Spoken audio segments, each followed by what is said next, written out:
Ahoy crew members. Today, Jesse Lee Peterson sits down for another interview, this time with actor Iman Crosson. In this Jesse Lee Peterson interview, Crosson thinks he can perform his way around the logic of Jesse Lee Peterson, but we're about to see whether this interview reveals thinking driven by feelings or by reason. As always in a Jesse Lee Peterson interview, I'll pause any time I hear a contradiction or a logical fallacy. No mercy here. Let's begin. I do, comedy, I do drama, everything in between. So have you acted in anything that I'm familiar with? Yeah, I acted in the White House in front of Obama doing my impression of Obama. Really? Yeah. What was it like doing an impression in front of the fallen Messiah? It was, what it was like doing an impression in front of President Obama was, What did I say? You said, it sound like you said fallen Messiah. Right. Interesting. If he was the fallen Messiah, that would be to imply that he is the Antichrist. Well, And if he was the Antichrist, we wouldn't have a president after him. well, the reason I called him the fallen Messiah because when he first ran, the blacks were saying, "Oh, he's sent by God. He's from God." They had all this. They thought he was from God, but by the end of his 8-year term, they were like, "No, he's from Satan." So, what was it like doing an impression in front of him? How, did they invite you there? Who invited you? He did. And what made him invite you? Because of my impression. He had heard of you and seen you perform before? Yeah, I'd done a lot of videos online. I used to do a lot of like comedic parody spoofs as him rapping. Oh, really? Yeah, and that eventually landed me at the White House a few times. And so what was it like in front of him doing that? It was nerve-wracking. I mean, if you do an impression of anybody to them, as an actor, it's a little nerve-wracking because you're wondering what they're thinking of that impression. If they, I've had people, impersonate me in a silly way, and it's kind of weird to see someone else do, you basically. Right. So it was a little nerve-wracking. And so did you get a chance to talk to him afterward, one-on-one, or hang out with him or anything? Yeah, we talked very briefly, and that's when I actually ended up doing the impression. But yeah, it was cool. Have you, let me hear you do Obama right now. I'm off today. You can have a little bit, just a little taste of it. Well, it's pretty For the easy audience. for me to do. I could turn it off. I can turn it on. It's always there. However, I do endorse this message. You sound just like me. It's weird. It is kind of weird. Have you ever done one of Big Mama? No. No. No. Are you able to do one of her? No, I definitely would not know how to do that. Amazing. What did she have to say about your impression when you went there? You met her too, right? Who? Big Mama. Who's Big Mama? Michelle. That's not her name, dog. No, Big Mama Michelle. No, it's just Michelle Obama. Did she- First Lady, Mrs. Obama, if you will. What do you think about the 8 years of being in office? She was like doing the Hoochie Mama dance and, What's a Hoochie Mama dance? you know how the ghetto women dance and stuff like that. I don't know what you're talking Were about. you embarrassed by that? By what? By her doing the Hoochie Mama dance with I never Ellen saw her do a Hoochie Mama dance. Did you see her dancing with Ellen DeGeneres? Yes. And what did you think about that? They looked like they were having fun. Really? Yeah. Did you vote for Obama? Yeah. Are you a Democrat? Yeah. Are you a liberal? Yeah. Beta! How did you become a liberal? A what? A liberal. What do you mean? Real men are not liberals. Okay. Did you know that? And then, so then what does that make you? Conservative. And that makes you a real man? Alpha male. So you like socialism? I wouldn't go that far. I wouldn't even say that I would be, well versed enough on the topic to go as deep as to say I love socialism. No, I wouldn't say that. I think that as a country, that we are in positions to be able to help one another in certain ways. Going into the depths of I love socialism, I would not say that. Do you support socialism for others? In what regards? Like the black people are asking for affirmative action, reparations. They want the white people to let them in without earning their wage just because they're black to get in. That's socialism. Do you support that? I don't think that's what it is. I don't think black people by and large are looking to not earn their way in. I think everyone that I think a lot of people are working and earning their way in. They're just not getting the same respect and the same opportunities as some whites are getting. So I don't think it's about, oh, I don't want to work, I don't want to earn it, I just want to be handed things. There might be some, I think, in any group of people, whether it be white, black, or anything else, there's always going to be those certain people that kind of are a little bit off and make the whole group look bad. And there are some people in any group that want handouts. But I think overall, black people are worth the opportunities that they work and earn, you know. But the reality is most black people, not all, but most, they tend to beg and blame and whine. No, they Even don't. the men. No, they don't. Have you noticed the black men are Who begging has gotten into your mind to make you say about your own people? What people is that? Black people. Which people? Black people. All right, let's pause right here. One of the biggest problems in this conversation is the constant overgeneralization on both sides. Jesse repeatedly says things like most black people beg and blame. Then when pressed for specifics, the argument slides into vague spiritual language about a fallen state. That's a non-falsifiable claim. Once you move the argument into the metaphysical, there's no evidence that can disprove it. Meanwhile, Crosson pushes back by saying, you can't generalize groups, but then turns around later and talks about many racist white people without naming names. Same mistake, different direction. If generalizing is wrong, it's wrong across the board. You don't get to reject stereotypes when they're inconvenient and then use them when they support your narrative. Pick a standard and stick to it. What do you mean by that? You have looked in the mirror today, right? But they're not all or my people. At some point. Are you saying they're my people because I'm black? I'm saying that obviously you identify with those people and you were from those people. No, I don't. I used to when I was in a fallen state. I identified with being black, but I no longer identify like that. So you're implying that black people are in a fallen state. Yeah. What does that even mean? Do you know what a fallen? The show is called The Fallen State. Right. Do you know what it means? Do you believe human beings are in a fallen state? I think that with anything in life, there's always a duality to anything. Nothing is ever, no pun intended, nothing is ever just black and white. So yes, there might be some people on this earth, in this country, that have a fallen mentality, but at the same time, in that same duality, there's people that are elevated as well. There's many people that are elevated. It's not just people, it's not just all black people, it's not just all white people, it's not just all Democrats, it's not just all Republicans. There's some people that have a fallen mentality and they're stuck. There's a lot of people who are elevated.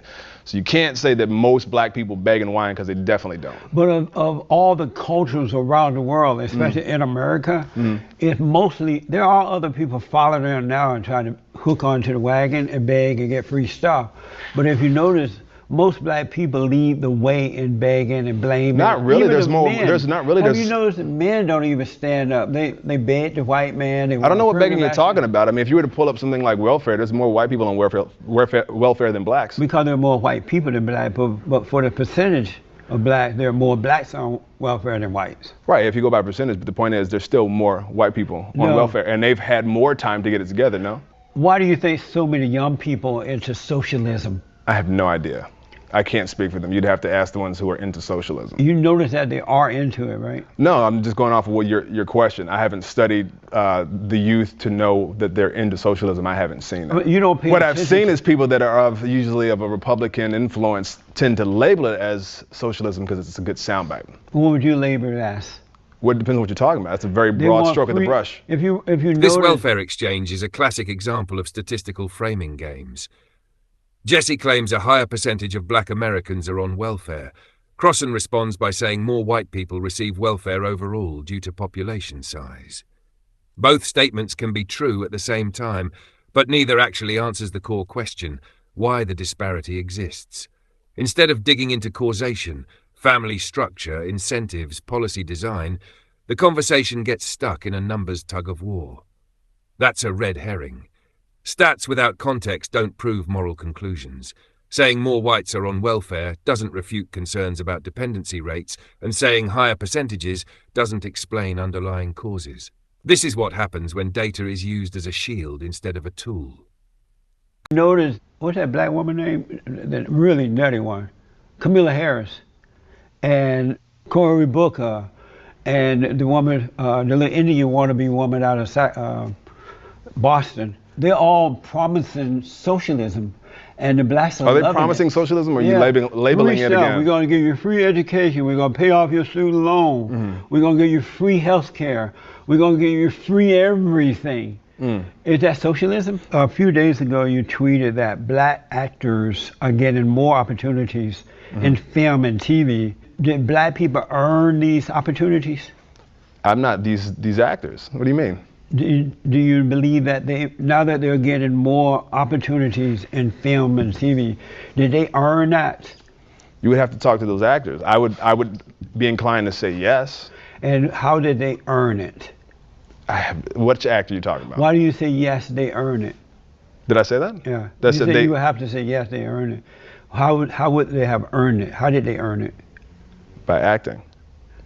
But if black people had not accused white people being racist, we didn't just accuse. It wasn't they're not. It's not an accusation. It's by and large fact. Let me just finish this. If black people had not accused white people being racist in the entertainment world and said not enough black people getting awards and all that, would as many black people be everywhere now in acting, on TV, in films, on billboards? Would we see that today if they had not accused white people of being racist? Those two things are not related. You're saying that because they accused white people of being racist, they got the roles. If we didn't accuse, that's just facts. If you don't know that that's facts, if you're not aware of the racism in this country, you are sadly misguided. Of course there's racism. It's not an accusation, it's facts. Now, whether they react to certain things out of guilt is another question. I can't speak about. I don't know what they did. I know that there's a lot of hardworking actors who deserve roles and deserve to be featured. It's not just black people. It's the minorities by and large. So it's not about, oh, did they earn it? I can't speak for them. There's too many gotcha questions. Too many like, oh, let me just say this really broad blanket statement and just see how you figure it out. Like I know how that works, and I'm not here for that. There's a lot of actors who are very talented. There is racism in this country. It still persists. It has always persisted. If we can't look at the history of killings, KKK lynchings, all these other things, blacks not being able to vote, blacks not being considered a whole person, we don't need to have a discussion about whether people, if racism is real. If we have to have a conversation about that, then we are in the wrong spot. We shouldn't be having this conversation. Racism, of course, is real. Would black people have gotten those positions in film had they not cried racism? Would black people have gotten that position in film had they not cried racism? I think black people have not gotten a lot of roles in film because of racism, yes. It's not because they cried about it, it's because they challenged the system, rightfully so. And so, last time for that question, would black people, we see them everywhere now, gotten those positions had they not cried racism? Would they have gotten into those positions? You can repeat the question all you want. That's just not how it works. And you actually read part of my tweet. My whole tweet was it's a great time for black actors and we're getting more opportunities than ever. But I just wonder how much of this is because they actually want black people in these films or because, as always, black people are good marketing and PR. That was the whole tweet. So what my point was is that, yes, it's good that we have a good time. I just hope that people aren't casting blacks in certain or giving black people certain things just because they know it'll be controversial to do certain things or to cast a black person in this. For instance, they cast Chloe as Ariel in The Little Mermaid. I think it's great. I think it's wonderful. The Little Mermaid is not an ethnicity. She's a mermaid. But I just hope that these opportunities are coming up because that actor, to them, to Disney's eyes or whoever the casting director's eyes, they felt like she deserved it. She's an amazing singer. I think she'll kill it. But I hope it's not a thing of like, you know what, if we cast a black person, we know this is going to be a huge PR campaign. So that was just an open thought I had in that moment. I am, as most Americans are, 100% convinced that the only reason you see blacks in all these films and billboards and doing these things now because they have falsely accused white people of being racist, and most white people are afraid to say that they're not racist, so they are appeasing the blacks. I am 100% convinced, as most Americans are, and I'm sure you are too, you probably won't say it, that these blacks are not qualified. The Hollywood discussion is where things really go off the rails. Jesse argues black actors are being cast out of fear of being called racist. Crosson counters that racism is a factual issue embedded in the system. The problem? Neither side offers a clear, testable standard. Jesse doesn't show how to distinguish merit-based casting from PR casting, and Crosson treats racism as an all-purpose explanation that can't be disproven. That's circular reasoning. Outcomes are racist because racism exists, and racism exists because of the outcomes. If racism explains everything, it explains nothing. Until either side defines measurable criteria, auditions, performance metrics, market demand, it's all vibes and accusations. Entertaining? Absolutely. Rigorous? Not even close. They're very qualified. No. Okay, so name off the top of your head right now one actress that could outsing Chloe for Little Mermaid. That ain't the issue. I don't even know Chloe. I just think Chloe is black, right? Huh? She's black? Chloe? Yes. Okay. I guarantee you that Chloe... I'm sorry, I'm calling her Chloe. Her name is... Sorry. Let me back up. It wasn't just about the singing. She can act. She can sing. She's talented. And everyone's saying she's not right for the role. That's the ultimate point that I'm trying to make. You know why they're saying it, right? It's true. And secondly, if you notice, What's true? That she doesn't have the ability for the role. She's not qualified for it. Oh, she's very qualified. No. Is she black? Yeah. No, she's not. So you're saying that she's not qualified because she's black? Right. And just to separate the screen name, because I'm so used to it, and I was calling by screen name, Holly Bailey. So she is very qualified for the role. Let me tell you why she and most black people are not qualified. Look good. Oh, that nice black. Oh, you just acted so well. Come on, baby. You can do it. And blacks feel good. But they have not earned it because they have no shame. That's just such a. It's kind of hard to converse with you because you kind of say a lot of blanket things that don't have much basis to it. She's very no. Then if she was so talented, why didn't she build her own thing? What do you mean? Why didn't she do her own thing? Why do blacks have to accuse white people and take white people's stuff? I don't know if she did, this particular, but I know that blacks in Hollywood have been Will Smith's wife, what's her name? Jada Pinkett Jada Smith, yeah. They've been crying racism and carrying on. Because there's a lot of racism. They have intimidated white people, and now whites have just given them whatever they want, even though they're not qualified. That's just not the case. Then why are the blacks doing it, and why are the whites giving it? Did you not say at the top of this interview that there's more white people in this country, therefore there's a difference in ratio, there's more white people, right? But whites are afraid of blacks. Huh? They're afraid of blacks. I don't think that has anything to do with casting or opportunities. They don't want to be called racist. The worst thing you could call a white person is a racist. Who cares?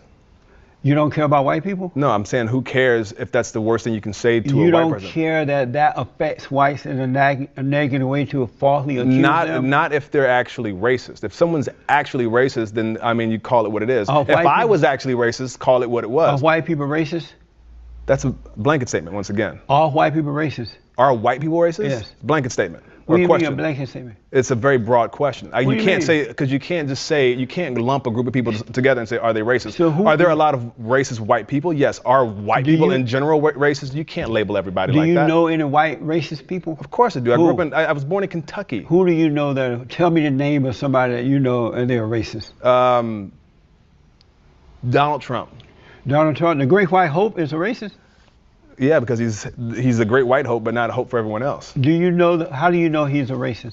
I'll put it like this, because this is normally what happens, and I'm going to predict where you're about to try to go. Everyone does this. Who do you know? You just asked that, right? Who do you know? What has he done? What exactly? See, there's things in his life that people forget to do, which is feel. And I don't need to sit down and narrow down this proved, because nothing will ever really satisfy you or anyone else to prove that anyone's a racist. Do you know President Trump? But I've had a lifetime myself of dealing with it. I asked you, who do you know that's a racist? I can make up a name right now and you wouldn't know whether it's true. Do you know President Trump? Huh? You know President Trump? Do you know him? No, you defend him as if you do. I asked you, who do you know that's a racist? And you said President Trump. Yeah. And do you know him? He's the president. What do you mean? Do you know him? What do you mean, do I know him? Personally, do you know him? I know, yeah. I don't know him personally. I don't need to call him a racist. I don't need to. There are people walking this earth that literally think that they are superior to another culture, to another ethnicity. So you can't say. Are you talking about Louis Farrakhan? No, I'm talking about like the history of this world. Are you talking Everyone is capable of being racist. Everybody. Because it's a thought pattern of thinking you're superior. If that's what. Louis Farrakhan is a racist? I don't know him. You do know Louis Farrakhan. I don't know him. You ever heard him speak? I don't really listen to him, no. You never heard Louis Farrakhan speak? A little bit, yeah. Is he a racist? I don't know. I have not heard. All right. That's enough for this interview. One thing you can say about Jesse Lee Peterson is that he's consistent. He's been promoting self-reliance in the community for as long as this guy has been alive. If you enjoy this type of content, please subscribe and share. Leave your thoughts in the comments, and I'll see you next time.